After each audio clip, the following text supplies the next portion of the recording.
네, 안녕하십니까. 시황을 잠시 보도록 하겠습니다.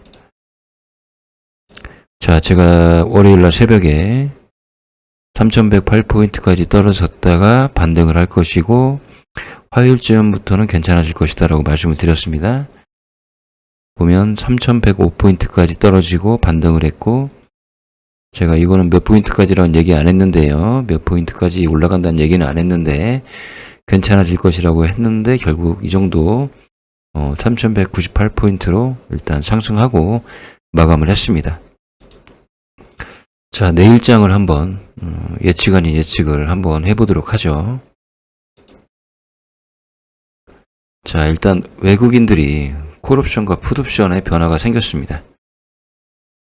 어제 풋옵션이 플러스 2000계약 정도, 그리고 콜옵션이 플러스 11,000계약 정도를 하고 총 누적이 콜옵션이 마이너스 2000계약 정도가 누적이 마이너스였습니다.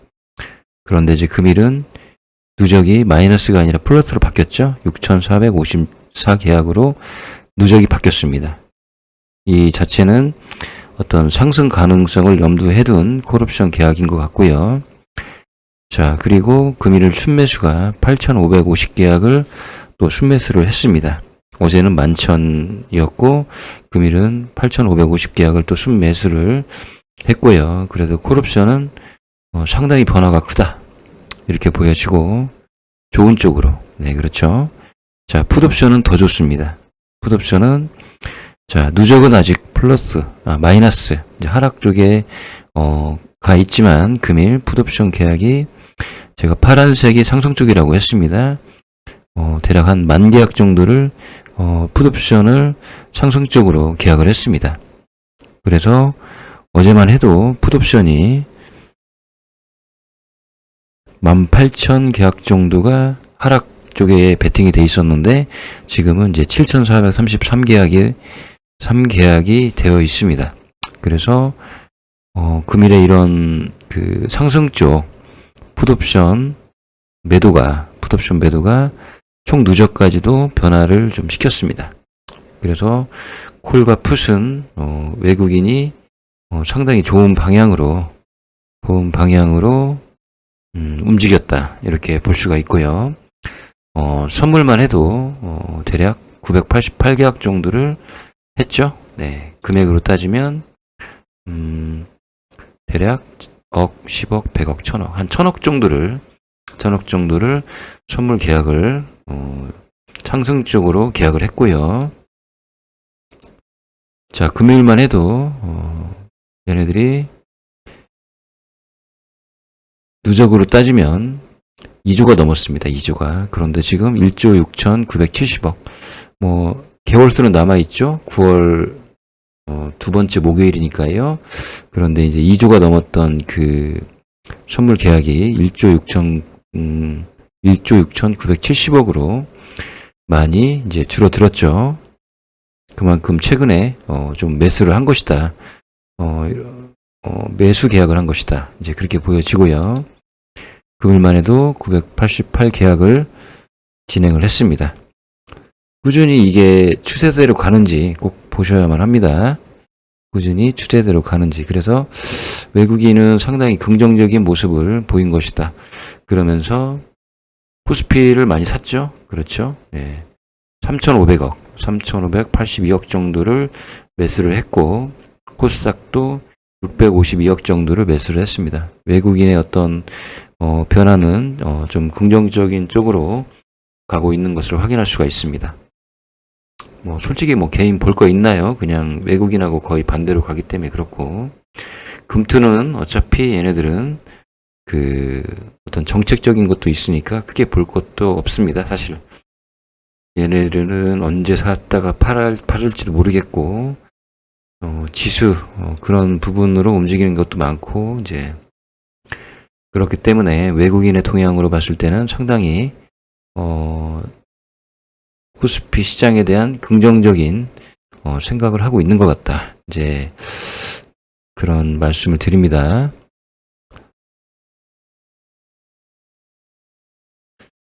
조금 아쉬운 게 금일 상승 종목이 좀 많았죠. 한 78% 정도 됩니다. 제가 8대2 나오면 다음 날은 또 바뀔 수도 있다. 이제 이렇게 말씀을 드렸죠.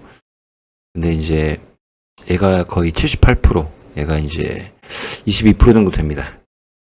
보합이 그러니까 투표를 안 한 인간들이라고 봐야죠. 네. 투표를 안 한 분들이라고 봐야죠. 네. 포기한 분들, 그렇죠. 그리고 상승 쪽이 아무튼 80% 가까이 되고 하락 쪽이 20% 조금 넘습니다. 그래서 내일은 이런 걸로 인해서 영향을 받을 수도 있고요. 그리고 원달러 환율이 좀 상승을 했죠. 그래서 살짝 애매한 그런 상황이 될 것 같다, 이런 생각을 합니다.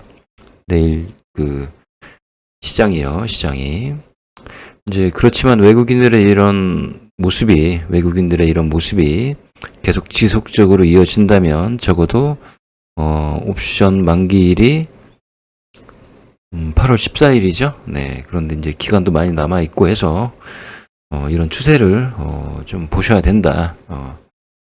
이런 말씀을 드립니다. 그렇죠? 네. 저희가 이제 이런 걸 보고 판단하는 것도 그냥 괜찮죠. 뭐 여기서 차트 분석도 할 수 있고, 그런데 이제 외국인들의 어떤 선물과 옵션 이런 부분을 해석을 하려면 07 구유하면 깔아놓으시고요. 그리고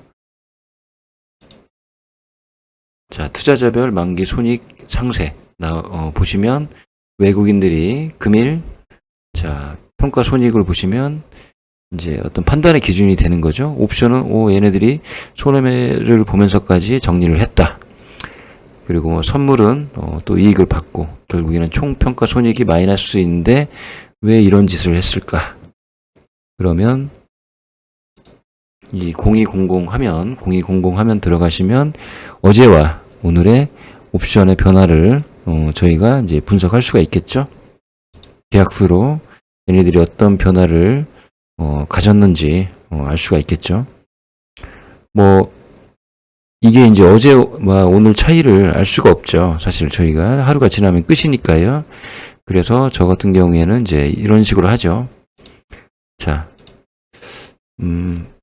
PRISC 이거 누르시면은 얘가 이제 복사가 되겠죠. 예. 그리고 뭐 한글 파일에다가 새 문서 만들어서 컨트롤 V 하시면 이게 나오죠. 그리고 이걸 저장해 놓으면 어제의 콜옵션과 풋옵션이 어떤 상태였는지 알 수가 있겠죠. 그래서 이렇게까지 하면 솔직히 전업 아닌가요? 솔직히 예, 전업인데 이거 근데 저는 전업은 아니거든요. 네. 아무튼 뭐 이런 식으로 해서 정리를 하면서 이제 가는 것도 하나의 방법이 될 수가 있습니다. 아마 전업 투자자들도 이런 걸 할까요? 혹시 그런 생각이 드네요. 아니면 뭐 기억해두면 되죠. 근데 기억력이 좀 딸리시는 분은 이런 식으로 저장을 해놓으시고 참고를 하시면 되겠습니다.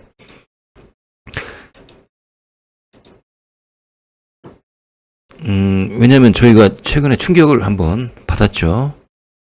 한 4% 하락하니 이스페타 지수도 한 5% 이상 하락을 하고 종합주가 지수가 이렇게 변동성이 생기면 아무리 잘 나가는 주식도 그런 모습을 보인다는 것을 경험을 해봤죠. 그런데 이제 중요한 거는 그게 어느 시점이냐, 솔직히 저도 모릅니다. 네. 솔직히 저도 모르죠. 네. 갑자기 뭐 그렇게 되는 거 제가 어떻게 알겠습니까? 다만 그냥 그 외국인들의 이런 선물 누적 그리고 콜옵션과 풋옵션. 근데 콜옵션과 풋옵션은 어찌 보면 당장 내일 또 얘네들이 또 정리를 할 수가 있고 그렇기 때문에 금일의 어떤 상황을 판단할 수 있는 그런 게 되죠. 사실 뭐 아닌 말로 그 풋옵션을 어제는 플러스, 그러니까 빨간색 2000. 근데 지금 금일은 마이너스 10,000. 그러면 당장 얘네들이 금일 싹 정리한 것도 아니고요.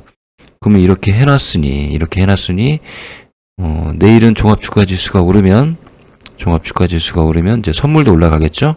선물 지수도 올라가겠죠? 그런 대비를 하기 위해서, 미리 해둔 게 아닌가.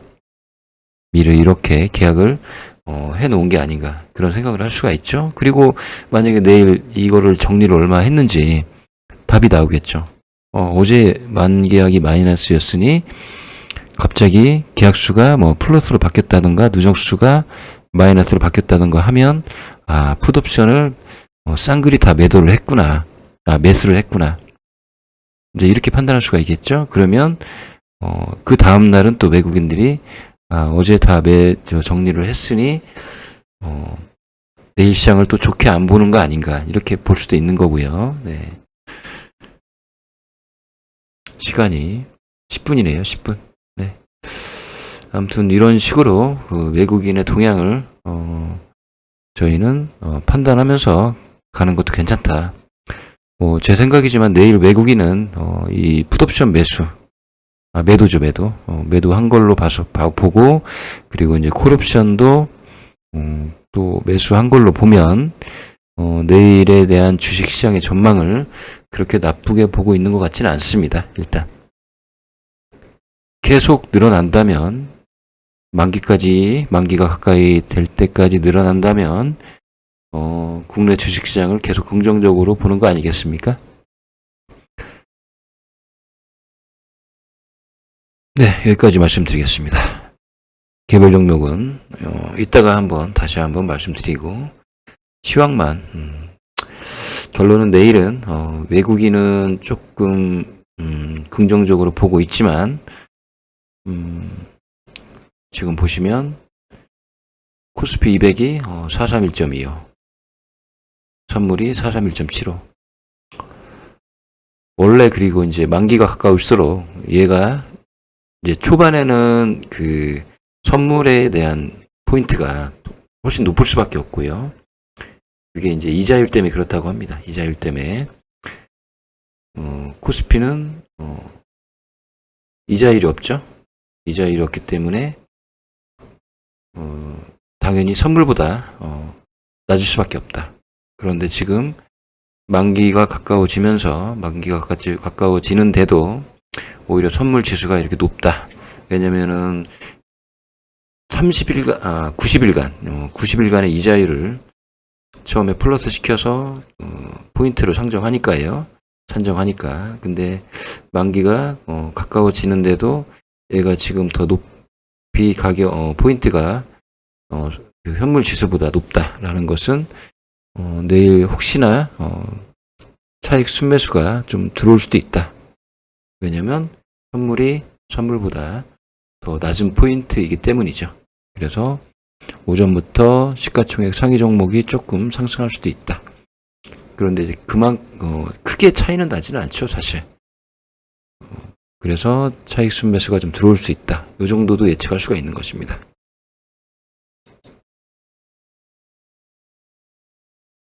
제가 좀 말씀드리는 부분이 좀 이해가 돼야 되는데요. 네.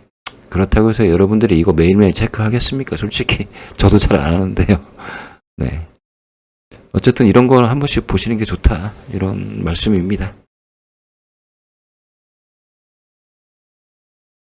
여기까지 시황을 잠깐 살펴보았습니다. 공부 겸, 네. 그렇습니다. 감사합니다.